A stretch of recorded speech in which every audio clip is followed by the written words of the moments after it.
There's the light now, and we're ready to go. The gates are back here at the Everest. They're off and racing to the massive roar of the crowd. Giga kick going to Bella Nipotina. Bella's in front though. Bella Nipotina wins the Everest. Ka Ying Rising, he's the Usain Bolt of the equine world. Briasa goes to overpass. Briasa won the TJ. Jimmy Star levels up. Jimmy takes the shot and won the All Age Stakes.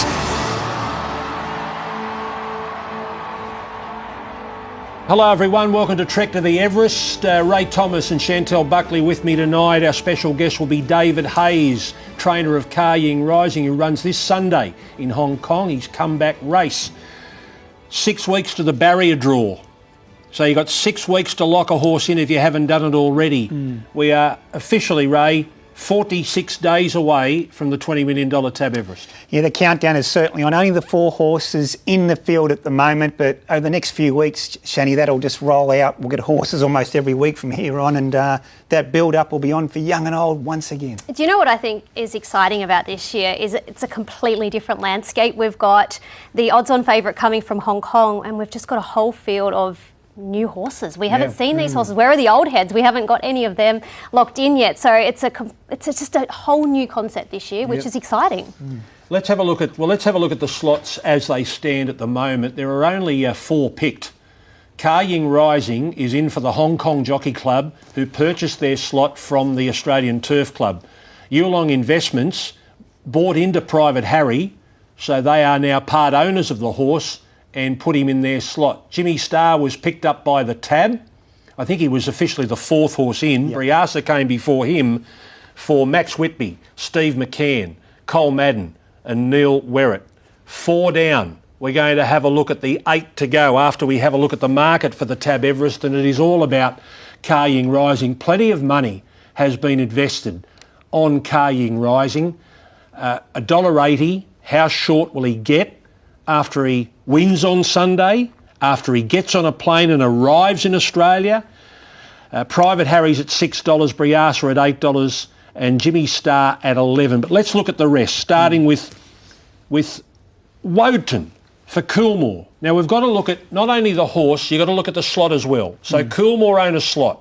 Who would be their number 1 seed at the moment? Woden ran second, of course, in the San Domenico on Saturday and got chopped out late by the winner Raging Force. And, of course, second in the Golden Slipper as well, so he's got good form credentials. Only had the 1 win so far in his career, but things have gone against him, but he's a talented colt, and Chris Waller did produce a horse called Yes, Yes, Yes in 2019, Chantelle, to win an Everest as a 3-year-old and run the fastest time ever by any horse around the Randwick 1200 metres, and he probably had less form credentials than Woden at the same time. If Woden had won the Golden Slipper, and let's go back to think that he only was narrowly beaten in a Golden Slipper, would we be thinking, yes, Everest straight away? Absolutely, or are we sort of doubting him because he hasn't won a feature race? Well, it's all up to Coolmore, isn't it? If he wins a Golden Slipper, it's front and centre. Job done, Group 1. Let's now go to the Everest. If he wins a Golden Rose, job done, you would almost put a lock on for the Everest for Woden. Yeah. In isolation, Woden, would we be talking about him other than the fact that he's got the Coolmore colours and they've got an open slot? Maybe, because you could argue he was the unlucky Golden Slipper runner. He was flashing home late behind Mahuna, so he's always had that big boom on him. He's always had that hype, hasn't he, from day one? Has he had this unfair hype on him, do you think? Possibly, but I think his Golden Slipper run was super, and his comeback run there behind Raging Force on Saturday showed he's back in terrific order. So he's certainly in the mix, but it's all ahead of him. He's got to probably win that Golden Rose, Greg. Waller, again, this time maybe for his slot. Jolie Star.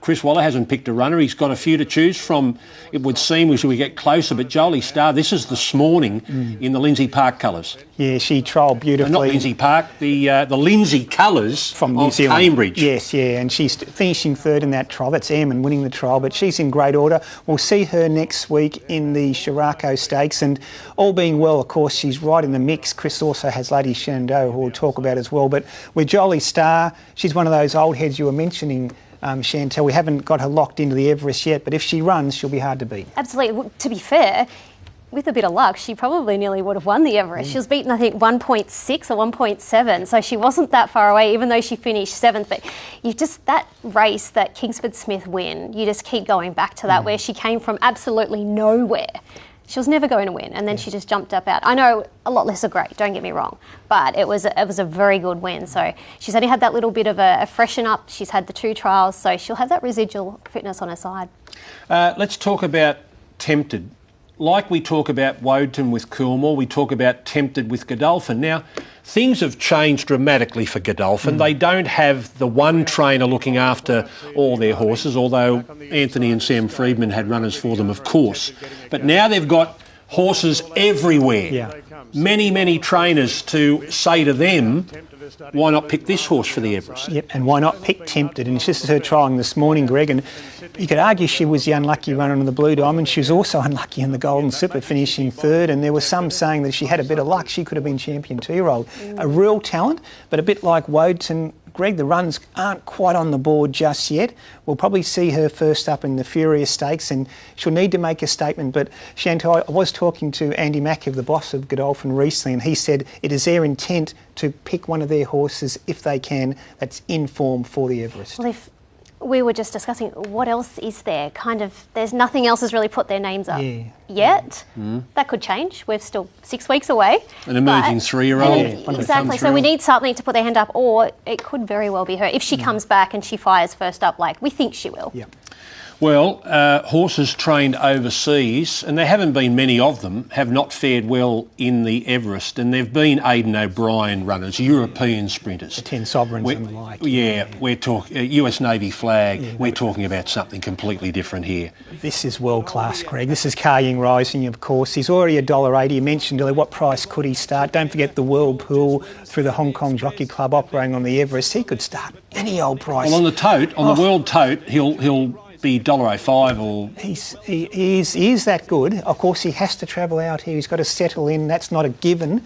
But David Hayes is a master trainer. Zach Purton knows what's required to win big races in Australia. And this horse is elite, Chantelle. And he's had a little bit of travelling previously, but he's only ever raced at Sha Tin. So he needs to come. He goes to Canterbury. He comes out. He has a trial. They're going to make it like a race day feeling for him, but he needs to turn that Sha Tin form to Randwick, which is a big thing to do, but you can't deny he's extremely talented. David Hayes coming up shortly to talk all things Ka Ying Rising. And a special feature on Private Harry tonight from Greg Pritchard. Here is Private Harry, who looks like a bomb, ready to go off. He's grown up, this horse, and what we saw last season, we're going to see a very, very exciting sprinter this spring. He's still unbeaten. As they say, we don't know where the ceiling is with this horse, Chantelle. He's won essentially a Group 1 Galaxy in his first prep. He is right in the Everest up to his eyeballs, and I can't wait to see this horse under race conditions, probably in the shorts first up. He's been a work in progress. I believe he was quite difficult early days, but they tell me he's maturing and he's growing up, and he certainly isn't as hard to deal with these days as he was early, but it'll be interesting to see how he's come back. His trials have been fantastic. What he's been doing on the trial track is what you kind of expect, given that he's second favourite heading into this race. Briasa was easy to pick for Max Whitby, Neil Werrett, Cole Madden, Steve McCann, a TJ winner, and looks to have come back in similar form. Yep, racing's new grey flash, isn't he? Team Hawks have got them, and they've been close as well, as has Max and Neil to winning an Everest. And this is another very, very talented sprinter, Chantelle. We don't yet know how good he is, and he has won a Group 1 TJ Smith, beating a lot of the potential Everest rivals. Lightly raced, again, still improving. So exciting going into the spring with Briasa. We'll see him in the shorts. He's another one that was early days was quite difficult to deal with as well, but he's just matured into a really nice horse. Look, I don't want to take the shine off Private Harry in the Galaxy, but had this horse have drawn a gate, he probably... Sorry, it was a Galaxy, he probably would have beat him because he was so dominant late there. It was great. So I don't want to say Private Harry shouldn't have won because he deserved the win. But this horse, like I said, if he didn't get back and he'd drawn a gate, he would have won. But anyway, wait and see. He can turn the tables on him. Concord Stakes this Saturday, the first of the big lead-ups here in Sydney, 1,000 metres worth $1 million. And Chris Waller announced to the media on the day she worked between races at Rose Hill that Lady Shenandoah wouldn't be going to the Winx Stakes. She would be set on a sprint path. And here she is, Lady Shenandoah, at 1,000 metres first up is $2.50 into $2.20 in the Concord. Jimmy Star, $3.50 out to 4, back into $3.50. This all in market. The final field goes up tomorrow at acceptance time on Wednesday. Headwall is 6 into 4. Generosity, 6 out to 11. Jedi Beal, 8 out to 11. Also holds an acceptance for the Moir on Saturday. And you've got In-Flight at $13. Let's talk about Lady Shenandoah. And the Concord winners first. The Concord winners, here they are. Red Zell, the Everest winner from the first 2 years, won the Concord. He chose a different path. Peter and Paul Snowden chose a different path each time they ran Red Zell. Yeah. But he did win the Concord twice. Nature Strip won it. He won it 3 times actually, Red Zell, yeah, but he went on to win the Everest twice. Yeah, before he won the Everest. Nature Strip has used it to win it. The only horse that hasn't run in an Everest, having won a Concord, was Remark there in 2023. Let's look at Lady Shenandoah. Ray, 1,000 metres first up, and her sprinting credentials cannot be downplayed because of that big light fingers win. Yeah, that press conference you were mentioning, Greg, when Chris announced he's going to give her a chance to sprint, he referred to the day she blitzed Lady of Camelot in the light fingers, and that was probably her best win of the autumn. I called her racing's Miss Perfect last season. 5 starts, 5 wins, 3 at Group 1 level, but in Chris's words, her best win was that dynamic performance in the light fingers first up at 1,200. So we'll see her at 1,000. It's unusual, Chantelle, but gee, she's another horse who we don't know how good she is yet. That's real the trouble. Talent. Yeah. We don't know how good she is, and a few were surprised to hear the path that they were taking with her this preparation. But she just looks so sharp. So why not give her a crack? If it doesn't suit, well, then eventually they'll step her out again. But why not have a throw? Well, here's Charlie Duckworth with Greg Pritchard on Saturday at the races. She's not going to the Moir. She hasn't accepted there. The Concord on Saturday is her goal. Next Saturday, the Concord Stakes. Exciting times. Yeah, she's also obviously holds a nomination in the Moir as well for next Saturday. So obviously 1,000 metres is sort of uncharted territory for her. So it's going to be a little bit short and sharp for her, but we're going down the sprinting path with her. She's obviously was fantastic last preparation. Her trials have been awesome. Track work's very good. She's fit. She's forward. Just obviously whether that specialist distance of 1,000 metres is going to be too short first up. But yeah, couldn't be any happier with how she's returned, and it's just going to need a bit of racing luck. Jimmy Star, he is going to the Concord on Saturday in the slot of the Tab. So we're going to see a horse that has already been selected to run in the Tab Everest. Yeah, and Kiramar again using the Concord to kick off his main Everest hope. We did it last year, Bella Nipotina, who was placed. Jimmy Star, probably not a sprinter with a more powerful finishing burst in Australian racing than this horse. Just think back to that Oakley Plate win over 1,100 metres. Of course, he also won the all-aged top-class sprinter, and be interesting to see him under 60.5 in the Concord on Saturday, Chantelle. Yeah, it will be. Never raced over 1,000, so it'll be interesting to see how he does handle that. But his trial was really, really sharp, and then I think he has about a month in between. So interesting path they're going down, but he's obviously going so well at home and showing them so much. And I spoke to Kieran the other day about him, and he said he's kind of got that same profile and build as Bella Nipotina. Headwall, you can't deny Headwall's credentials. Yep. Yeah, Matt Smith's building a case for this horse, and the horse is building a case for himself.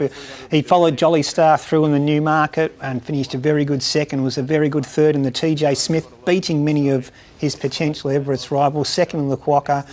He's a brilliant sprinter, fresh. He's got a terrific 1,000 metre record. That's him in the pink colours, blue sleeves, just sneaking through underneath Maroona, the Golden Slipper winner in that recent Hawkesbury trial. And Matty Smith, he really wants to get this horse into the Everest. They've always spoken so highly of Headwall, haven't they, from an early day? And last preparation, he put the writing on the board with just how talented he is. You go back and look at the form, and wasn't beaten far in a TJ, and a Quokka beaten a nose. Yep. Probably should have nearly won. There was a very minimal margin there. So if you're talking about other horses, I think you have to throw Headwall into the mix. Absolutely. Have a look at this trial of Generosity, a Perth mare formerly trained by Simon Miller, purchased by clients of Chris Waller, running third behind them in the Lazura colours.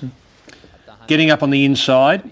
She's won $800,000 in prize money. Her last start was in a Goodwood. She went in a Quokka, and she's arrived in Sydney. Look at that.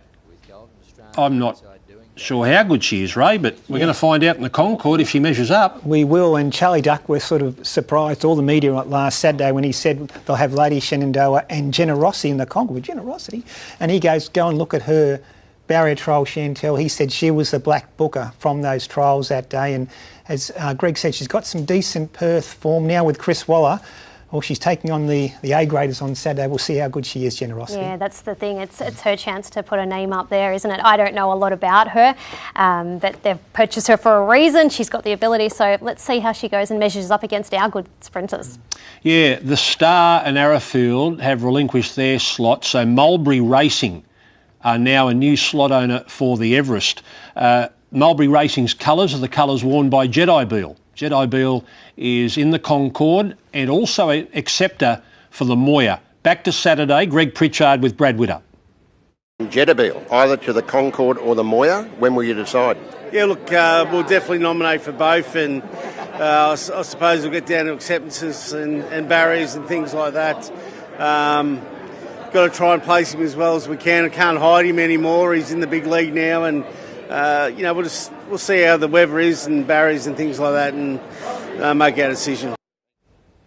Okay, that is Jedi Beale. What do you think, Ray? He's one of 16 acceptors, 15 plus an emergency in the Moir. Yeah, spoke to Brad Witt up this morning. His intention probably is to go to Randwick, where, don't forget, Jedi Beale broke 56 seconds for the 1,000 metres win the challenge. So he's an elite sprinter. He can run brilliant times. And first up, firmish track, Randwick. Jedi Beale might put a case forward. I've always loved Jedi Beale. He's always been one of my go-to horses. He does need to take that next step now. I think he's still a little bit behind our top sprinters. It depends how he's come back. The stable are talking highly of him, so that's good enough for me. Okay, well, we've covered off on, I think, 8 slots there. We've covered off on Coolmore, Godolphin, Hong Kong Jockey Club tab, Mulberry Racing, Chris Waller, Yulong, the Whitby, Werrett, Madden McCann slot. We haven't touched on 4 of them. We might put the slot page up one more time. We haven't touched on these 4. Inglis get their slot back. Yep. The last few years they've traded it to Trackside in New Zealand. James Harron, who last year shared the slot with Sir Owen Glenn, with Lady of Camelot. Fairway Thoroughbreds, John Camilleri has lost Sunshine in Paris. She's been retired. Otherwise she would have been put in pencil at this stage. And you've got Newgate. So they're the 4 slots we're interested in, Ray. Starting with Inglis, what are they going to do? Well, all 4 are literally sitting back and going to play the waiting game, but a horse like Lady Shenandoah was purchased out of Easter at the Inglis sale, so she's probably on their radar. Again, she's going to have to perform in that Concord, but watch this space. Certainly Inglis are looking very closely at horses that graduate from their sale, and in that regard, Lady Shenandoah right at the top of the list. Yeah, okay. What about James Harron? He'd love to pick one of his. Yep, spoke to James this morning. Probably hasn't got one, to be fair, but James has played the waiting game very, very well over the years. He sometimes is the last person to announce his slot, so he's not panicking at all. What do you say, Greg? 6 weeks to go to the barrier draw, and 46 days to the race. So still plenty of time, lot to unfold.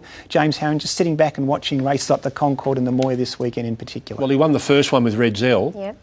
He lost it the second year. Yulong picked up Red Zell for the second year, but of course James has also been involved with Giga Kick. Yes. What an and astute... that was a last minute. Yeah. How far out did he pick up Giga Kick? I think a week out. He's gone late a couple of times and got it right. Late. So he certainly he's going to sit back and see what what recipe, unfolds. doesn't he? He does. But at the time when he picked him, it was just so far out of left field. Yeah.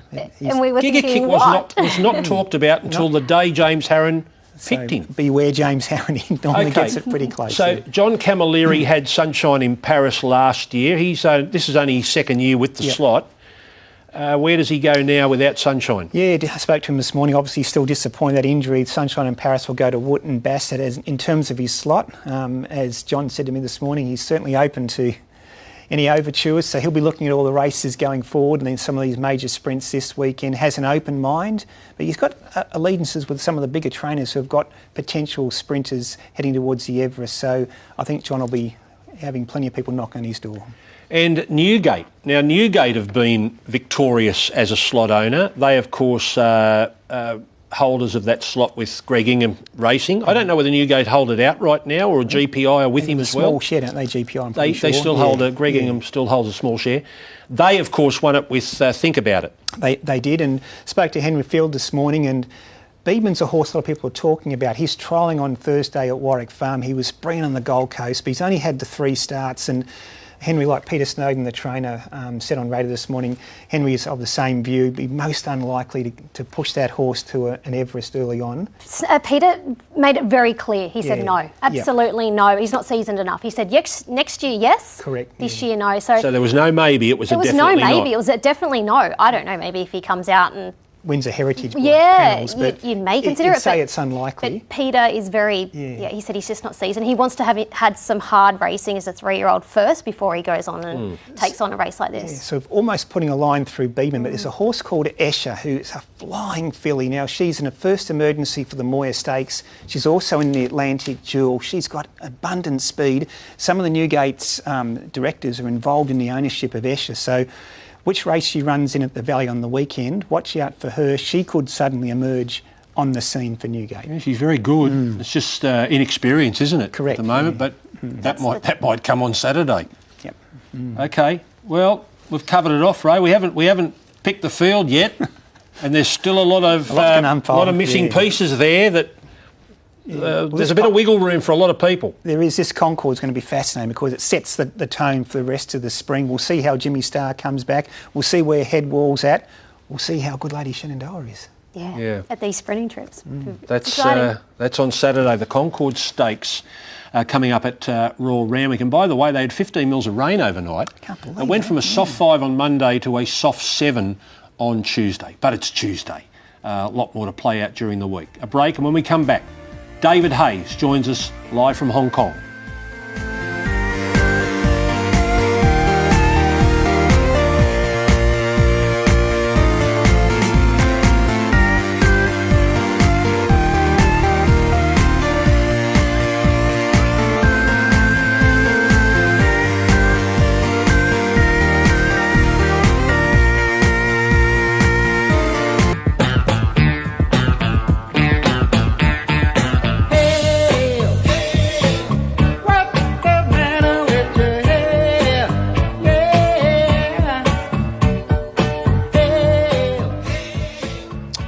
Well, Sydney's about to go Ka Ying crazy. When we see that horse step off the plane and arrive at Kingsford Smith Airport, we'll know that it's on. Ka Ying Rising heading for the Everest. We saw him trial on Saturday night at Sha Tin. And as David Hayes joins us from Hong Kong, hello, this is all starting to get a bit real again. Yeah, it'd be just fantastic to have a horse racing back in Australia, especially in a race like the Everest. What was the report from Zach on Saturday night and your observations of how he trialled ahead of his big comeback next Sunday? Yeah, Zach was under strict instructions not to win by more than a length, and he did well. He won by 2 lengths, but he complained his arms were aching, so got a good positive report. There he is, jumping from the left of the screen, and he was in front by a long space, Ray, for the majority of the trial to eventually win by 2. He's quite incredible to watch, this horse. And David, you've trained many great champions over the years, but have you ever trained a horse that can naturally run as fast at times as this horse can do with consistency? He went a tick over 56 for the 1,000 there in this trial, and Zach Purton can't hold him slow enough, David. No, Zach was holding it. He was absolutely thrilled, and no, I haven't had one like him, Ray. He's the best I've ever trained, and I think at the same stage he's similar to a Black Caviar, I would say, but he's got to do it for another year or 2 to be compared to her, but at the same stage I'd say he's right up with her. Yeah. David, when did this talent emerge? Because he lost 2 of his first 3 starts, albeit by narrow margins, but since then he has been untouchable. When did you first recognise that this was an absolutely outstanding racehorse? Probably when he had his first win in Class 3 He was a 3-year-old carrying top weight back from a wide gate on a wet track, and he really won untouched. And I thought, wow, you are a little bit special. I knew he was good from the start, but obviously not as good as this. And he's just got better and better as he's matured. Initially, when he got beat, the horse that beat him is very good, but he was a mature horse and we were an immature horse, and that's what got him beat. What's he like physically? What are we going to expect to see him when he steps out at Randwick for the first time? Is he big and strong? What is he like? Look, he's big and strong compared to last season. He's an angular horse. You could walk past him, I suppose, until he's going full pace, and then you go, wow, look at that action. His action's nothing special, but until he goes to full speed. So physically, I'd say he's a good average. And just on his the way he races and his balance, talk to us about how he changes legs or how he doesn't change legs. Did he change legs in that trial that he doesn't normally do? Yeah, he did actually. He changed legs, and that's what made Zach so happy. But he's often won races not changing his legs, which is very unusual at the high level to do. And Zach worries about it, but I say I wouldn't change much and just let him do. Because when a horse changes legs, they're normally under real pressure, and he can do it. He doesn't get under pressure very often.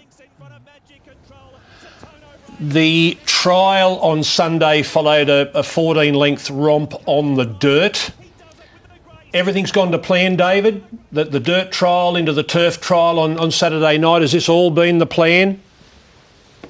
Yeah, it's been the plan for months and months. The dirt trial was amazing. He beat nothing, but he won by 14 lengths, and Zach didn't push him. He swears he didn't have him at his top because I wanted him to have an easy trial, but he ran the fastest 1,050 trial at Sha-Tin.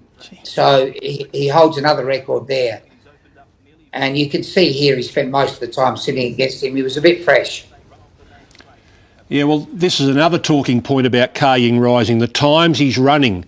He breaks 1.9 for fun, but he's broken 1.8, correct me if I'm wrong, David, 4 times, and the quickest of them being 1.72.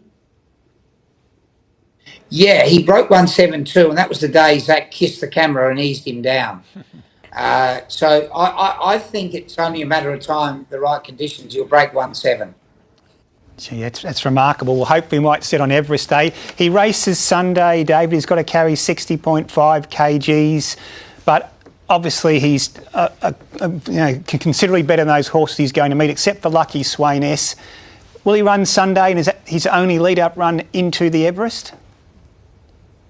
Yeah, look, he had a well-earned spell after breaking the Hong Kong record of 8 undefeated wins, and he won 4 Group 1s. So he had a really nice spell, put on probably 40 pounds, and I really felt he needed a lead-up race into the Everest. So I don't like running good horses in handicaps, but because of the Everest and to have him right, he's going to run in this race. Fair enough. And you told me yesterday the plan then is to bring him to Randwick on October 7, once he comes out of quarantine, to have, in your words, a dress rehearsal in terms of a barrier trial for the Everest on October 18. It's most likely you'll see some of your Everest rivals in that barrier trial, so that gives him a chance to look at Randwick, look at the race day stalls, look at the Theatre of the Horse, look at that tunnel walking out onto the course proper, David, just to familiarise himself with Randwick? Yeah, that's the whole idea, to have a dress rehearsal for Ka Ying, because at Sha-Tin he just walks onto the track and races. So I want him to leave the Canterbury area, have a float trip, get to Randwick, do all the things you said, and my staff as well, just to know where they're going and how to handle it, and they don't have to learn on the run at Randwick. So just takes the pressure off. Zach and I are going to fly down to trial him. We're treating it pretty serious, and that will be his really final hit out. It'll be like a simulated race. There are no negatives being spoken about with this horse. The only negative comment that comes up is he's still got to travel. So what gives you confidence that Ka Ying Rising will handle travelling down to Australia? Look, that's a valid question, but what you have to remember is when we bought him, he travelled from New Zealand to Lindsay Park. He travelled from Lindsay Park to Maui, travelled from Lindsay Park to Flemington to win a trial, and then he had to fly to Hong Kong. So he's only just reversing what he's done. So I don't think he'll have much trouble travelling. Yeah. So temperament-wise, David, he's a pretty relaxed racehorse, and because on that barrier trial, I know he's used to huge crowds in Hong Kong, but the day he has that barrier trial at Randwick, apparently the ATC plan to throw open the gates and give people a chance to look at the world's #1 ranked sprinter. Those things don't bother him? I hope not. It'll probably bother me more. No, I don't think it will worry him. His temperament's wonderful. He always eats up and he's very sound, and he just races in a ring bit and nothing else, which is a sign of, I think, of a very good horse. Doesn't need the blinkers, winkers, tongue ties. I think he'll be okay, but you never do know. David, the boys have War Machine, who could potentially earn himself a slot. How exciting would it be for you as a dad and also a trainer and a rival against the boys, having your horse, who's our odds-on favourite, up against the boys who would have a live chance as well? Yeah, I think this War Machine is he's got the Bella Nipotina form lines, and I saw him in the off-season. I went down visiting the boys and my daughter and watched him work, and there's no question he's a high-class horse. Because in this Stradbroke, he hit the front a little early, but he showed an amazing turn of foot and beat them very well. And I think he's improved since he's an improving horse. So if he runs well in his first up run and he gets picked up a slot, he'll be one of the main dangers.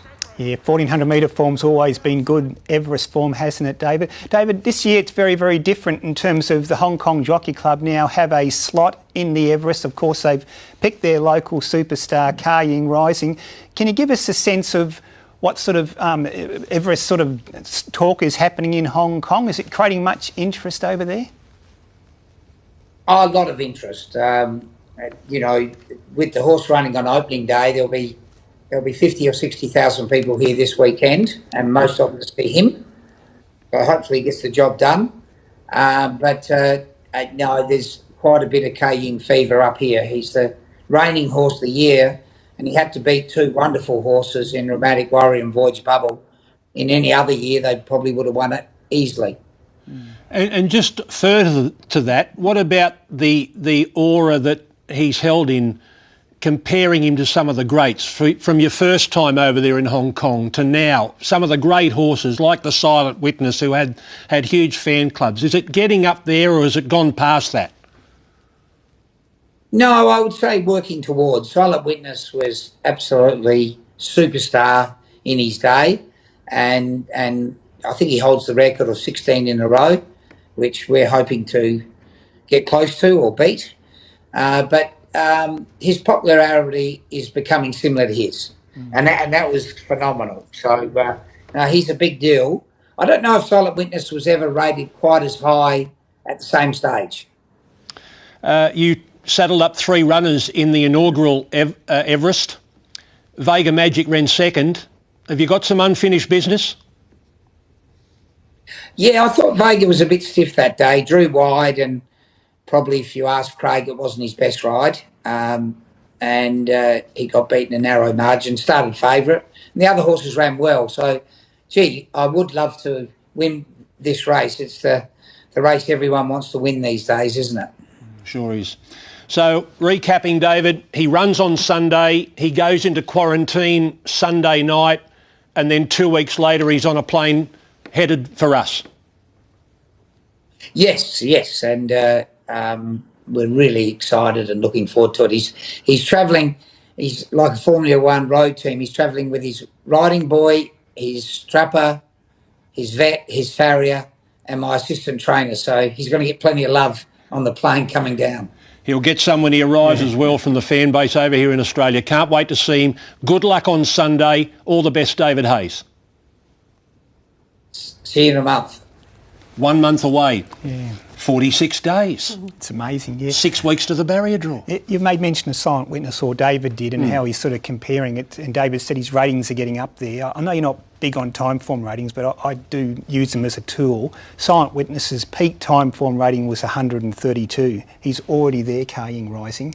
And you put that into context, no horse has won the Everest rating higher than 128. So his best is just simply elite. Black Caviar was a 136 peak time form rating, so we are talking an absolutely world-class, once-in-a-generation I'm not sprinter. against time form ratings. I like for like, I get it, but I don't understand any ratings. I don't understand how you can rate a Kentucky Derby winner on the dirt at Churchill Downs with a Cox Plate winner at Moonee Valley. That's difficult. That's the only thing. It's the only way you can do it. But anyway, but at least it puts some perspective as to how good this horse is, Greg. We'll take a break. Back with more in a moment.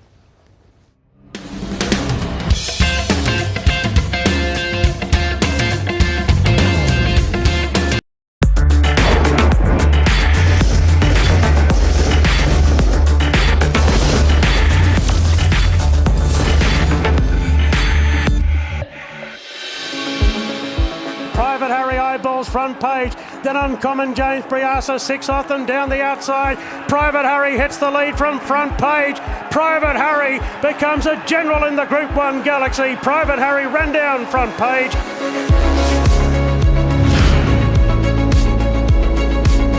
Group 1 winning trainer, eh? That'll take a while to sink in. We won it, Group 1. It'll take a while to sink in. It's what I've ever dreamed of. Training racehorses and to be here and to win a Group 1. And just to remember the picture I drew my uncle when I was 8-year-old, how many horses I was going to train. Little did I know they weren't going to be Palominos and paint horses, but that's just sort of had it in me from a young age. It's all I ever wanted to do.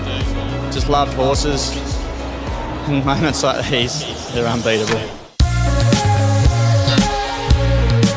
What's the whole Private Harry experience been like for you? It's put you on the map in a much bigger state. Do you feel pressure or do you embrace the challenge? I feel it's more a challenge than pressure. It's an enjoyable challenge, and I suppose you just got to carry on with your job and just train them to any other horse, and except I'm looking towards Group 1 races instead of maidens and Class 1s, which is something a little bit different, but it's something I really appreciate. I don't take for granted. We've got a good team of staff behind us, and we've worked hard to get here, so we've got to enjoy it while we can. 5 wins from 5 starts, you got it to Group 1 status. You must feel proud of the job you've done so far. It's a hard achievement, I suppose, to go from a maiden to a Group 1 in your first preparation, but I suppose the ownership group allowed us to do that. They just let us do our job. Whatever we wanted to do, they let us do it with no questions, and just get on with training the horse and place him right. And I think that made our job easier and less pressure. Do you actually dream of Everest glory? Do you wake up sometimes and realise you've just been thinking about it? That's what we're in the game for. We dare to dream. Did I think I'd be in this situation where I had a horse who was second favourite for Everest? No, but we look forward to the challenge. Could be a once-in-a-lifetime opportunity to sort of go on this ride with this colt. We feel he's come back a lot bigger, stronger version of himself, and we feel we're only scratching the surface with him last preparation. Naturally, it's his first racing prep, and as you know, with every horse, they can springboard and go on with it and go to another level, and we feel he's come back that way. Private Harry go the shorts, then into the Premier, then third up into the Everest. In his first preparation, we took him all the way through the Sunlight, and he only had a couple of weeks off after the Sunlight into a Galaxy campaign, so he never had a real break. I was playing a little bit of catch up to get the Galaxy, and I thought he was still a little bit burly and plenty of improvement to come out of the Galaxy run, and I thought he actually looked better a week after the Galaxy than he did into the run. So I feel he's a colt that'll get better with racing, so being third up in the Everest, I think he'd be in peak condition for that day. But it's Ka Ying Rising. He does it with the grace and poise of another great sprinter. He's the Usain Bolt of the equine world. Yeah, he's a very good horse, Ka Ying Rising. You love to see good horses compete against each other, and do I wish I was a year 4 or prior? Probably not, because it's all about the challenge. Taking on these better horses, it builds up the atmosphere, and you want to see what level our fella can get to, and taking on the best sprinter that's rated in the world, I suppose that's the biggest challenge, and I look forward to it. Is Private Harry the perfect horse for the Everest? I believe so. He can handle pressure, he can handle big occasions without putting a foot wrong. Everest is a high pressure race, he can high ball on a high tempo, and he's got the ability to sprint off that. So not many horses possess that ability and sort of the wing capacity just to be able to handle that pressure, and I feel he's got all that right attributes to do so. Are you nervous, are you excited, or are you still calm? I'm still pretty calm. I feel that we've still got unfinished business to do yet. My job is just to get on training the horse, and race day might be a different story, but at this stage we're cool, calm and collected. We know we've got the right horse to produce on the day, and it's been a seamless preparation so far. He's just a horse that could be once in a lifetime for me. I hope not, but while he's there, you always want to get out of bed and make sure everything's fine with him, and I know Private Harry's there every day. That's for sure.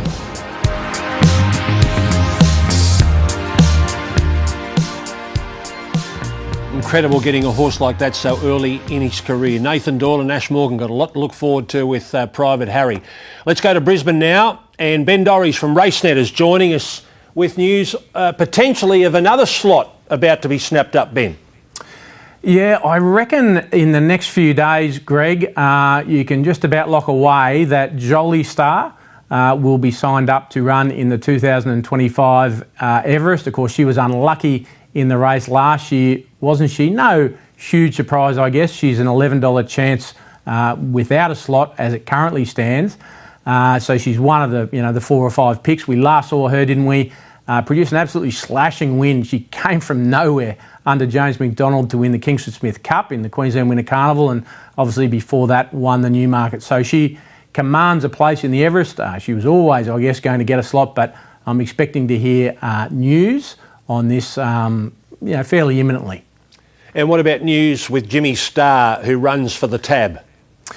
Yeah, I reckon there's a bit of Kieran Maher magic at play here. Everyone knows he can pull a rabbit out of a hat. We've seen it with, I saw it in my neck of the woods when he had a $101 winner of the Queensland Oaks last year. Here's Jimmy Starr running third in a trial, but incredibly will run in the Concord this weekend. Has never run over 1,000 metres in his whole life. He's $3.50 second favourite as we speak for the Concord. Kieran Maher obviously trying to win back-to-back Everests. I was told that he worked so well at Newcastle on the weekend that they couldn't not go to the Concord. And then it will be a month into the Premiere, which is over 1,200 metres. Here he is blowing them away in the all-age stakes. But look, he's a really, really quirky horse. Certainly was early in his career, got turned over at short prices early in his career, but the penny has really dropped. I've got to say it's slightly unusual seeing him, in a good race, first up over 1,000 metres, considering it's a distance he's never competed at before. But who are we to doubt Kieran Maher? That's what he thinks is the go. He obviously thinks it's a perfect preparation for the Everest. Could I back him over 1,000 metres first up? He's a sensational horse, but I don't reckon I could back him over 1,000 metres. Do you think the Moir on Saturday could throw up anything for the Everest? You've got some interest there with the Queenslanders going down. Yeah, look, probably not this year, Rads. Having said that, it has produced, the race and the Manikato has produced a few Everest runners over the years. Here's Rothfire, the old marvel, the thriller from Chinchilla, having a trial, absolutely brains him here in Brisbane recently. He will be first up in the Moir. Of course, we saw him in the Queensland Winter Carnival. He gave Sunshine in Paris a fright in the Doomben 10,000, so that form is nothing to be sneezed at. He'll compete in the Moir along with fellow Queenslander Payline for the Chris Munt stable and Golden Boom. I've got to say Rothfire, I think at this stage, here he is actually running a pretty good 7th in the Stradbroke, considering he was coming into this race off a massive setback. He was, sustained a slight injury. and was coming in underdone. So this was a pretty good performance considering. But I think the most likely race for Rothfire will be in Sydney. But all going well, I reckon they'll look to the Sydney Stakes, which is the consolation race on Everest Day. But who knows? Racing's a funny thing, isn't it? Rothfire is a veteran horse now, but if he came out and produced his best in the Moira and blew him away, who knows? He might turn some heads. You had the Horse of the Year in Hall of Fame in Queensland over the weekend. Yeah, look, this isn't strictly Everest related, but gee, I was taken by some of this, Rads, particularly the emotion surrounding it. I mean, Peter Moody was elevated into the Hall of Fame. Obviously, you know, we remember him, or we know him mainly for his feats with Black Caviar, but he's been a champion trainer for a long time. But look, this was a night when they didn't actually speak about horses necessarily. Like, Peter Moody got up and he was absolutely overcome with emotion for family reasons. So he had his family there, his beautiful daughters, and he spoke magnificently about his daughter Cara, who is a Victorian policewoman. And he said, you know what? He said there was a shooting in Victoria last week. 2 police officers died. I got a text message from Cara that day, and he said, I was just so happy to hear she was okay. And he said, you know, forget Black Caviar and everything I've done on the racetrack. You know, give me a text message like that to let me know my daughter's okay. He said, that's all it's about. And he broke down in tears. I thought it was magnificent. Chris Waller as well spoke exceptionally well.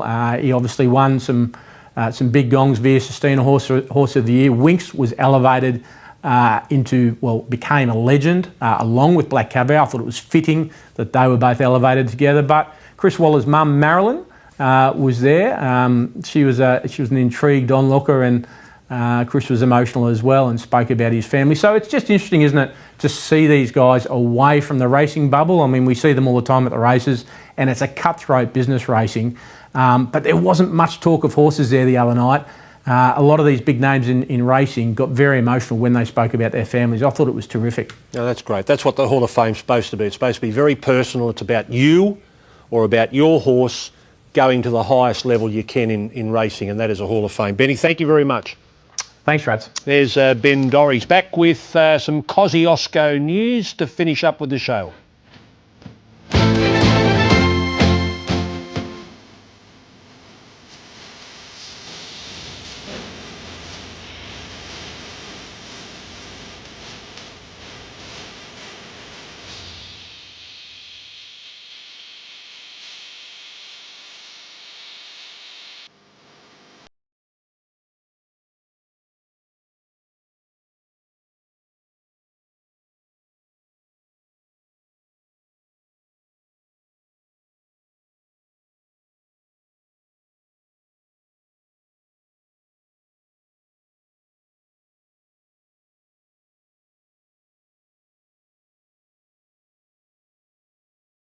For the Kosciuszko, you've got until midnight on Monday, midnight next Monday, to wrap up the tickets.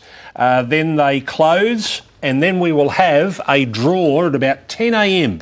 live here on Sky Thoroughbred Central for the 14 tickets for the Kosciuszko, 14 runners, at 10 a.m. on the 10th, next Wednesday, tomorrow week.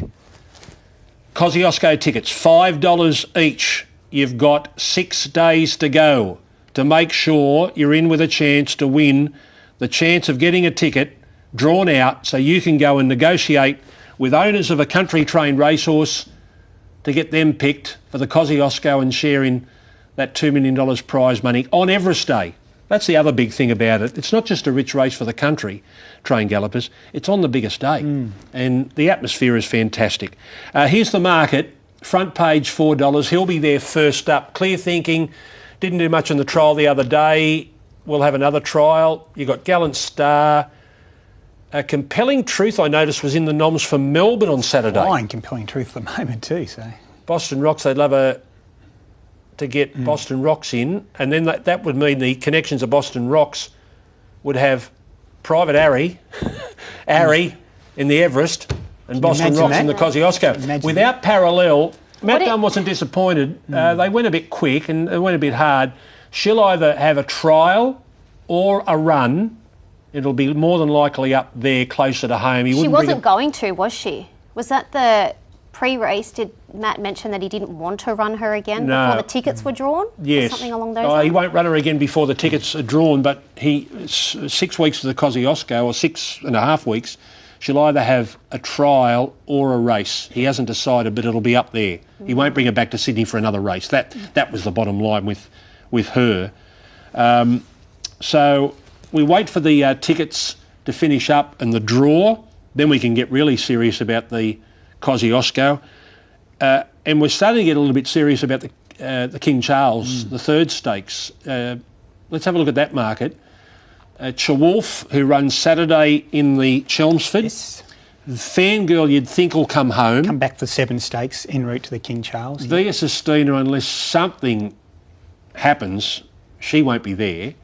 Autumn Glow is likely to be... She's a chance because she's going to the Epsom now, no Everest. And She's going to the... Yes. And the Golden Eagles in the back of their mind as well. So a decision after the Theo Marks and the Epsom for her. Mm-hmm. And all the others, it's all a wait and see with the King Charles. And here is the Chelmsford market on Saturday where Chawolf will be running, and this is his goal again, isn't it? Yep. To run in the King Charles and stay here in Sydney. Sedelius, a couple of Melbourne Cup horses there, Sedelius and Vauban and Arapaho, you know, they're stayers over the mile. Chawolf, Channy, such a big run in the Winx Stakes. It was a huge run. I just hope it hasn't dented his preparation, so to speak. I just hope that he bounces off that because he tried so hard first up, and sometimes they can be a little bit flat. But all reports that he's bounced through the run well, so he's going to take a bit of beating there on Spoke Saturday. to Joe Pride yesterday. He said the horse is absolutely flying. Yeah. So He'll be ready to go. Okay, so that's our first show. We've got 6 shows before, or 5 more shows before the barrier draw, and we don't know where it is yet. It won't be at the circus. We've done the circus, but we just don't know where it's at. What haven't we done yet? Have a think. Oh, don't give them any ideas, Okay. Ray. Don't give them any ideas. That's it for our show. We'll be back next Tuesday night, but looking forward to the races on Saturday for the Concord Stakes and the Chelmsford and the Furious, and you'll see it all here on Sky Thoroughbred Central. There's the light now, and we're ready to go. The gates are back here at the Everest. They're off and racing to the massive roar of the crowd. Giga kick going to Bella Nipotina. Bella's in front though. Bella Nipotina wins the Everest. Ka Ying Rising, he's the Usain Bolt of the equine world. Briasa goes to overpass. Briasa won the TJ. Jimmy Star levels up. Jimmy takes the shot and won the All-Age Stakes.